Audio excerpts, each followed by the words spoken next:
Стационарот за бездомни животни исто видовме, завршни работи се работат таму, се финишира во моментот. Градежните работи ќе завршат, ми се чини, некаде до мај месец. Веќе во процедура е набавката за возило кое што ќе треба да ги транспортира овие животни, градење според најсовремените стандарди, би кажал и европски, согласно и нашите државни закони за заштита и благосостојба на животните.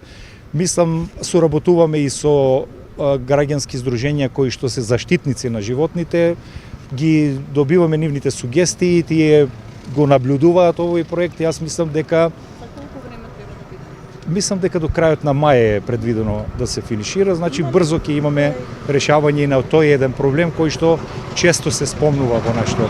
Колка ви средствата бара одржувањето на тој стационар и како ќе се финансира, бидејќи за тоа малку се зборува, сигурно ќе го оптеретува буџетот? Така е, тоа е еден исто така предизвик кој што треба заедно со овие здруженја да го решиме. Тие се волни или се расположени или дури загрижени, а мислам дека и некоја законска обврска имаат во тој дел да помогнат во околу менаџирањето на овој објект.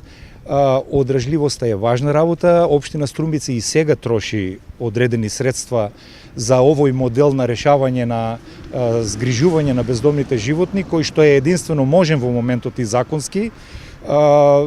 Овие средства сигурно во тој случај ќе бидат пренаменети за ова многу посовремено, поевропско и похумано решавање на овој проблем.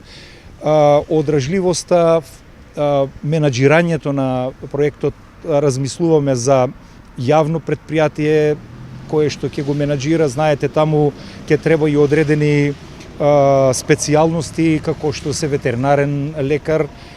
Тие детали ги разгледуваме во овој период, за да видиме дали тоа ќе бидат константно вработени луѓе или ќе бидат ангажирани согласно потребите на овие животни, така да мислам дека јас сметам дека до крајот на мај тие дилеми кои што постојат ќе ги расчистиме и дека ќе биде навистина во функција овој објект.